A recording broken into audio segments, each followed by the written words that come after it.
buenas noches, bienvenidos a Por Cuerda Separada. Yo soy Ruth Sánchez.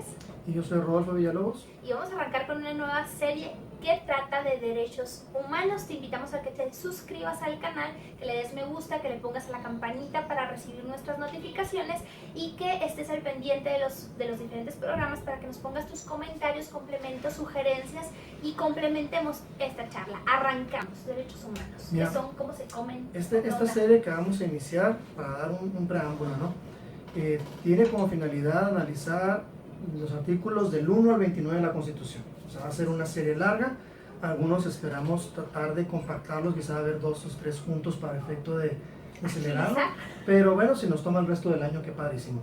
Es una materia sumamente interesante porque ahorita se pusieron de moda. Y digo de moda porque para todo lo traemos, ¿no? O sea, es que es como si nunca hubiera existido y alguien inventó el hilo negro. Sí, y luego les cambiamos el nombre con la reforma del 2010-2011, y porque antes nosotros llamábamos garantías individuales, que ahorita veremos un poco de eso, y como que de repente fue el boom. Y qué bueno que se dé este boom, pero no son para nada un esquema jurídico novedoso, tienen un ya de hecho, fue largo plazo. Para mí, yo te lo decía cuando estábamos arrancando con todo esto, para mí fue vergonzoso que tuvieran que poner en el artículo primero, cuando ya era algo que estaba contemplado en nuestra Constitución, por ejemplo el uso de los tratados, o que ya estaban ahí. Y las figuras no son en absoluto novedosas. Quizá novedoso es la manera en que lo estamos aplicando, pero nunca fueron realmente novedosas. Entonces, la idea es analizar del 1 al 29. Entendido que no todos tienen derechos humanos, entonces los que no tienen derechos humanos los vamos a brincar. Por ejemplo, el 26, que está en la parte de planeación, Dios que lo bendiga. Y también entendido que no todos los derechos humanos están del 1 al 29, porque ahí está el 123, y ahí está también la regulación de la Iglesia-Estado en el 102, que también tenemos que traernos una parte para acá. Porque también tenemos que ir quitando de la idea que la Constitución está dividida así a rajatabla en la parte dogmática, ¿no? Y la parte orgánica, o sea, no. Vamos a quitarnos, y tú si eres estudiante... Es un texto, y como texto es un texto autorreferente, es un sistema autocontenido, y por tanto las normas pueden estar en cualquier lado. Y por otro lado, hacer también la aclaración, no pretendo que analicemos los derechos humanos contenidos en tratados internacionales, pero sí vamos a analizar algunas cuestiones referente al derecho internacional de los derechos humanos, porque tienen una enorme influencia, tienen un gran impacto en nuestro modelo, pero no todos los derechos humanos que uno puede disfrutar en nuestro país están contenidos exclusivamente en la Constitución, y hay algunas figuras que vienen de un origen más de derecho internacional que de derecho local. Entonces, es más, pueden ser de derecho en el Estado, en la entidad federativa, y no estar ni siquiera contempladas en la Constitución o en los tratados internacionales. Porque es parte de las características del derecho humano. Entonces, partiendo de esta breve explicación, podemos iniciar con qué son los derechos humanos, y evidentemente, pues, así que valga la redundancia, empezar por el principio y empezar por el artículo primero, pero entender que el artículo constitucional tiene dos figuras jurídicas importantes. Una, que es la obligación del Estado y lo que es el núcleo núcleo normativo de derechos humanos, y por otro lado encontramos un derecho humano en particular. ¿Sí? O sea, en lo que es la obligación del Estado y el núcleo duro, es parte de este derecho, de este primer artículo.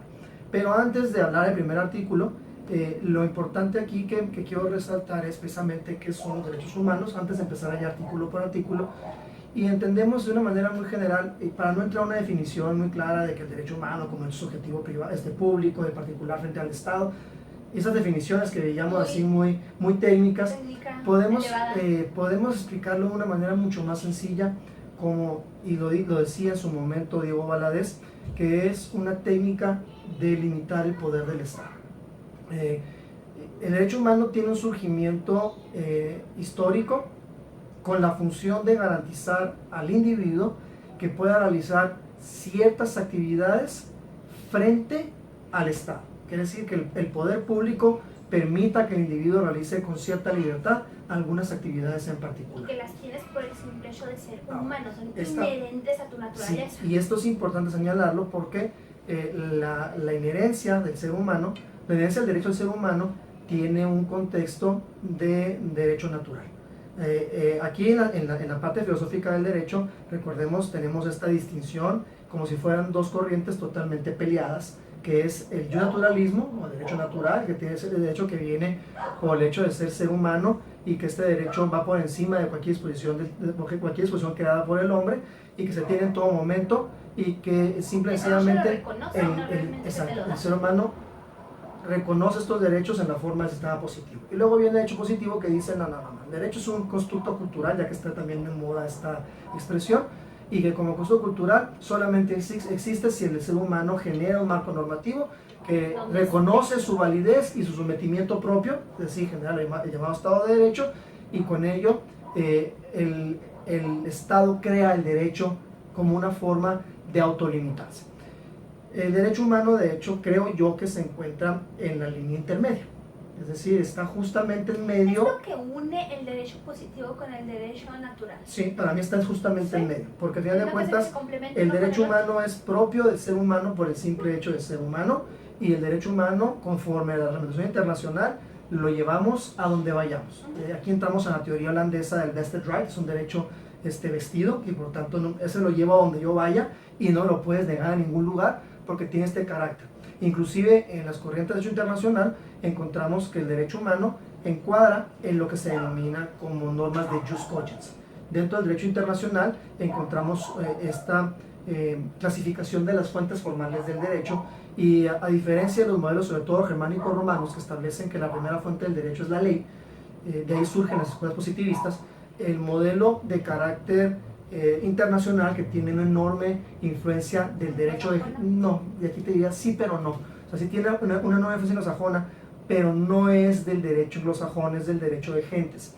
El derecho de gentes, como cuando surgido después, sobre todo en la Edad Media, después de la caída del Imperio Romano de Occidente, establecía o generó una suma, una combinación de lo que era el derecho romano clásico, que culmina eventualmente con el derecho justinianeo, con el Corpus Juris Civile, y bueno, con las compilaciones, porque no se llamaba Corpus Juris Civile, eso se le puso a la Edad Media, ese nombre se le puso después de encontrado sobre todo el Codex Secundum por parte de los autores de la historia del derecho. Pero es toda la compilación justinianea en la forma del el digesto, el digesto de Pandecta, que es lo mismo, es que el digesto era el nombre latino, Pandecta el nombre griego, las institutas, las novelas y las nuevas constituciones, que son parte de las novelas. Y esto se le genera nombre después del Corpus Juris Civile, pero a la par del Corpus Juris Civile en la Edad Media tenemos el derecho canónico.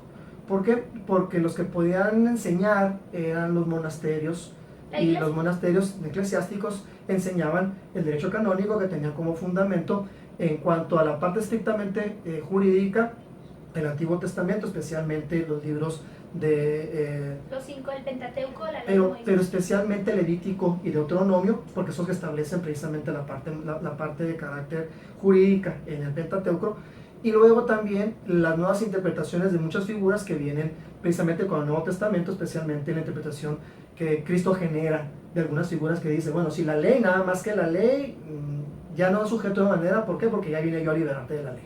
Entonces generaban tanto Antiguo Testamento como Nuevo Testamento como fundamento de lo que es el derecho canónico, y luego vienen otra serie de figuras como son los dictados en concilios cardenalicios, y también vienen estas figuras que luego se les llamaron bulas papales, que eran determinaciones que daba el Papa dentro de la jerarquía católica como sumo pontífice, explicando alguna figura de lo que será la norma eclesiástica.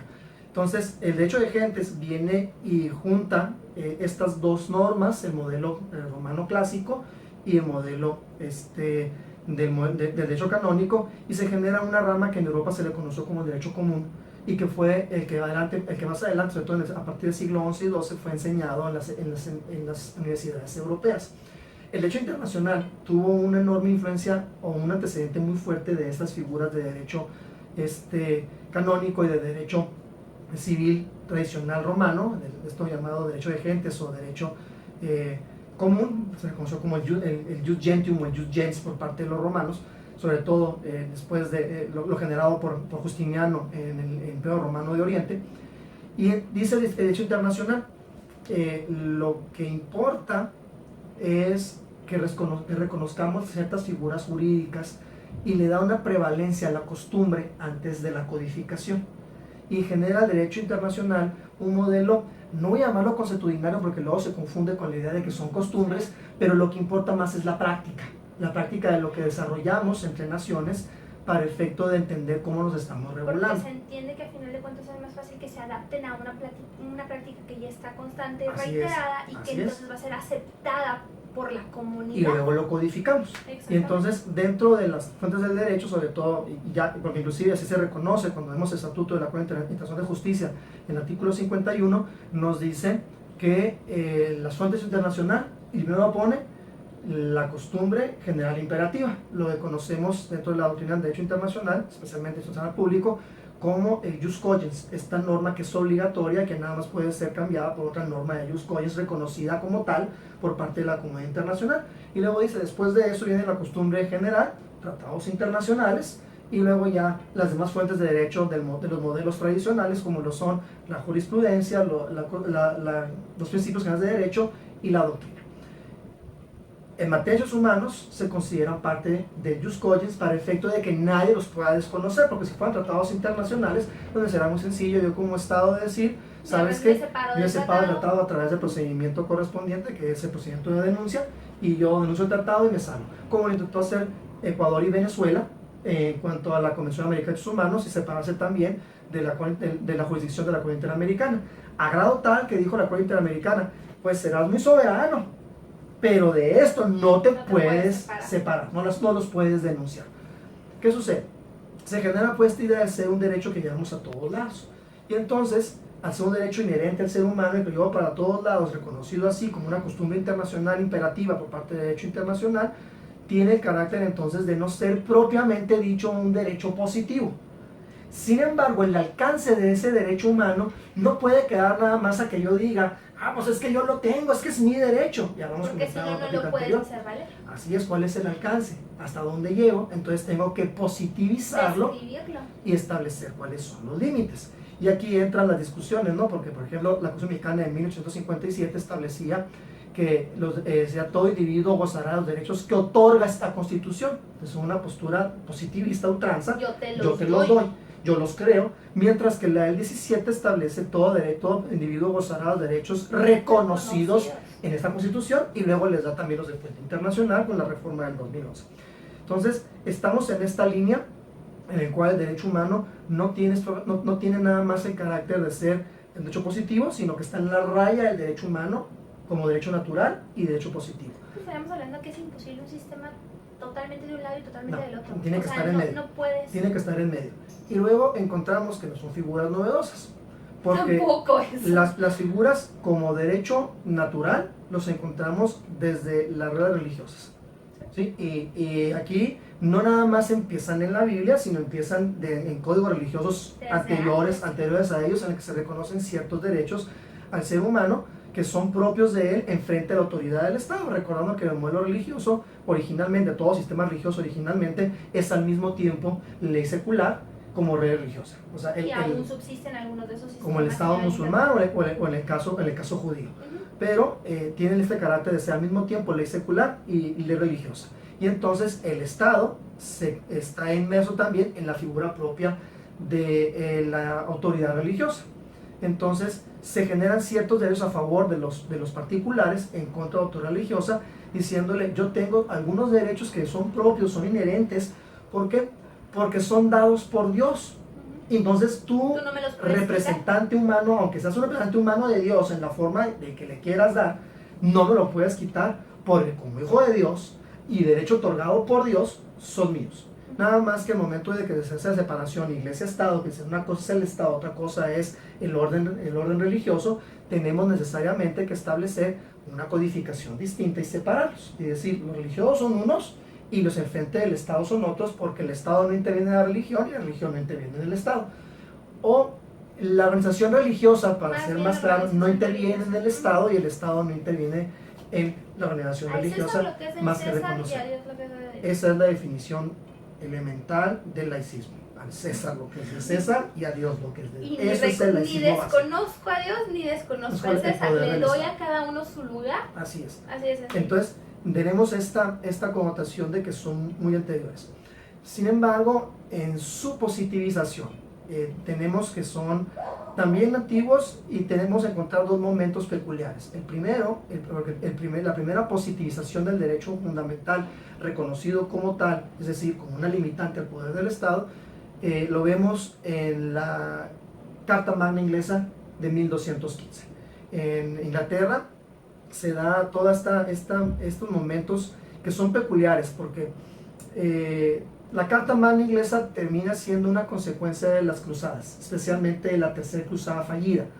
Bueno, refraseo, de la tercera cruzada que fue la fallida. Las primeras dos fueron un éxito desde el punto de vista de la visión. Fueron las únicas. De la visión, sí, fueron las únicas que funcionaron. Fuera. Porque después de la segunda cruzada, en el cual se recupera, ya no, la primera cruzada es para liderar los caminos de peregrinación de Europa a Tierra Santa. La segunda cruzada es con la finalidad de liberar Tierra Santa de manos musulmanas.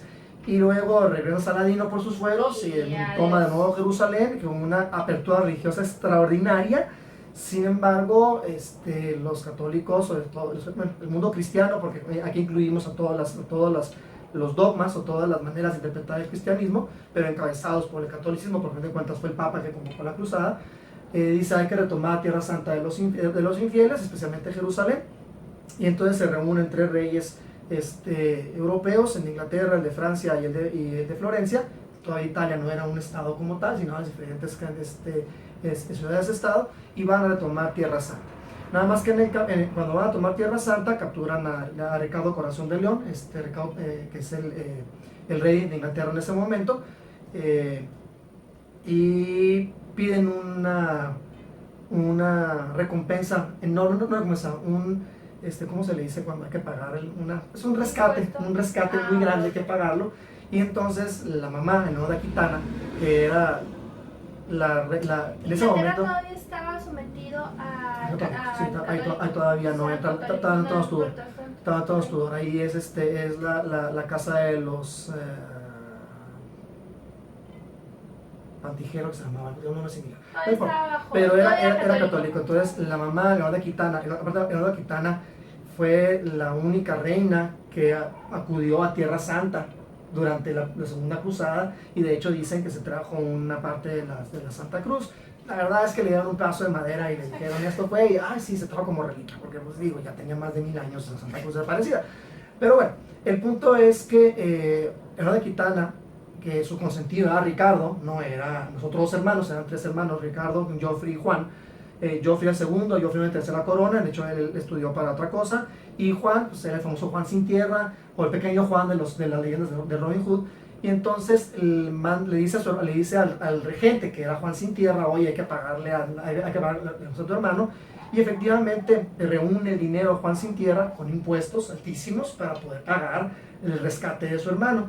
Pues resulta que el hermano, cuando regresa de Tierra Santa, pagado el rescate, decide recuperar el dinero de la corona invadiendo Francia, y en un combate en un castillo resulta que una flecha lo golpea, lo mata, y le traen el casco a Eleonora Aquitana para decirle que se murió el rey. Y entonces cuando reciben, es la famosa frase del rey ha muerto, que viva el rey, porque recibe el casco con la corona y se lo pone a Juan. Juan se casa con una francesa, otra Isabel, por cierto, y también de corte católico, y de hecho esa que era la que mandaba, porque Juan sin tierra parece que no eran muchos pantalones. Pero le entregaron un reino en la miseria, y le entregan un reino aparte con muchos problemas sociales, porque Inglaterra se acaba de invadir con Ricardo III, bueno, Ricardo Corazón de León, no tercero es el de las obras de Shakespeare. Ricardo Corazón de León. Eran cruzadas muy caras. No era carísimo, mandó un ejército. Entonces nos mandan miseria. El pueblo sumamente gastado porque hubo que pagar el rescate. Y luego la guerra con Francia, iniciada con Ricardo Corazón de León. Y luego sin recuperar Tierra Santa. Eso fue un fracaso. Entonces los nobles, cuando vienen los problemas con Juan sin tierra, le obligan a firmar el Bill of Rights, la Carta Magna inglesa, estableciendo ciertos derechos básicos a los ingleses. La verdad es que es un parteaguas porque contiene, por primera ocasión se legisla sobre el derecho al debido proceso. y se contemplan solamente 4 derechos humanos, todo lo que se contempla ahí como tales.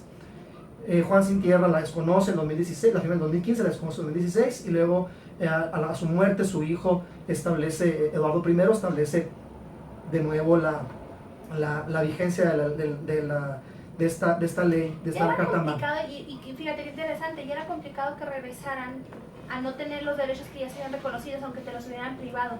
O sea, ya la gente ya no se iba a dejar. No, porque a fin de cuentas era una obtención. Y luego pasa 400 años hasta 1689, cuando se genera el Bill of Rights inglés, donde ya se hace una declaración probablemente dicha de todos los derechos humanos. Entonces encontramos su parteaguas en Inglaterra en 1215, y luego encontramos el Bill of Rights en 1689. Sí, nosotros estamos diciendo que Pero apenas en esto. es en Inglaterra. Pero Apenas eso es en Inglaterra porque tenemos un paralelismo en Europa continental. Porque en Europa continental tenemos los remanentes del Imperio Romano, y luego tenemos los elementos de las monarquías absolutas, hasta que llegamos, bien lo señalas, a Francia. Con la Revolución Francesa, que tiene su punto álgido en 1789, 100 años después que el Bill of Rights inglés, en el que parte de los elementos que se generan es la Declaración de los Derechos del Hombre Ciudadano, la francesa de 1789. En la cual es la base de todo modelo, es la base de todos los derechos humanos en el mundo, es la Declaración de los Derechos del Hombre Ciudadano. Esta declaración define a los derechos humanos como una técnica de control de poder, y regreso a lo que le comenzaba el día de hoy, porque dice el artículo 16 de la declaración: toda sociedad que no tenga garantizados las libertades mínimas y la división de poderes no tiene una constitución. De ahí surge la división que ahorita hablabas de parte dogmática y parte orgánica. La parte dogmática es precisamente los derechos humanos, y la parte orgánica es precisamente la división de poderes, con todo lo que conlleva la estructura del poder y la forma de ejercer las funciones públicas. Pero esta declaración se convierte en el parteaguas, porque es la que empieza a generar en las épocas de enciclopedismo y de ilustración las ideas de las libertades individuales, ya no consagradas a través de un modelo religioso, sino consagradas por el Estado en un reconocimiento de cómo debe de permitirse al particular desempeñar actividades en contra del Estado. Recordando, su función era limitar el poder de la monarquía, sobre todo porque en Francia estamos hablando que es la época de los Capeto, en la cual encontramos la monarquía absoluta, sagrado tal que se dice que Luis XV dijo: el Estado soy yo, y luego que termina o concluye con los abusos o los excesos de Luis XVI, que termina la toma de la Bastilla y la posterior decapitación de él y la esposa María Antonieta, ¿no? Entonces, tiene esta idea de oponerse al poder del Estado. Claro, hay que entender que en Francia luego viene la época del terror con Robespierre, y luego llega la llegada de Napoleón y cuál es y además también entender que el derecho humano no era nada más para los que seguían un dogma religioso que en su momento estaba constituido. O sea, ya cuando lo pasas al Estado, le permites a toda la población. Así es. Porque si no te acomodan una buena. Y esto es bien importante, porque si bien es cierto en Francia no tiene una plena vigencia, porque decíamos la época del terror con Robespierre, y luego viene Napoleón, y Napoleón tiene un imperio con derecho humano absolutista, pero esto permea en Estados Unidos, porque paralelo a la Revolución Francesa tenemos la legislación norteamericana para la creación de su constitución. Estados Unidos se independiza en 1776, se firma la Declaración de Independencia redactada por parte de Thomas Jefferson. Sin embargo, no es hasta el 87 que se expide su constitución, porque primero se genera un modelo confederado que no funciona, y luego estaban consolidándose como una nación. Llega hasta el 87, llega la Constitución norteamericana. Pero la Constitución norteamericana no contiene una declaración de derechos humanos, es una norma estrictamente orgánica, nada más organiza el Estado norteamericano. Viene la Declaración Universal, la Declaración de Derechos del Ciudadano en Francia, y entonces los americanos generan las primeras enmiendas, y se establecen las primeras 3 enmiendas, lo que ellos conocen como su Bill of Rights. No hay un Bill of Rights en Estados Unidos, son las primeras 3 enmiendas que contemplan los derechos humanos. Y de ahí empieza a esparcirse esa técnica de control de poder en todos los países de América Latina, que empezaron a copiar la norteamericana, esencialmente la mexicana de 1824, que copió la norteamericana de 1787, pero no puso los derechos fundamentales.